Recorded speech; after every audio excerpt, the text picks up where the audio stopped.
पौष्टिक डिंकाचे लाडू खूप सोप्या पद्धतीने मी बनवलेले आहेत। गुडघेदुखी, कंबरदुखी, अंगदुखी, पायदुखी याच्यावर रामबाण उपाय। एक लाडू खा आणि दिवसभर एनर्जी।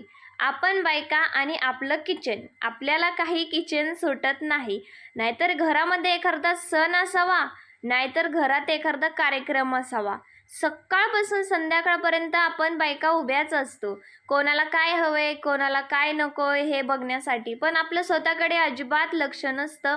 आपल्या स्वतःसाठी हा डिंकाचा लाडू नक्कीच बनवा आणि सकाळी हा एक लाडू खा, दिवसभर एनर्जी नक्कीच मिळेल। खूप सोप्या पद्धतीने मी बनवलेला आहे। गुळाचा पाक तयार केला आणि हे सगळ्या मिश्रणमध्ये छान मिक्स करून घेतला।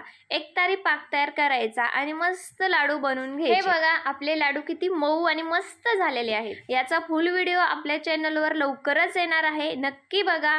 पुन्हा भेटू, धन्यवाद।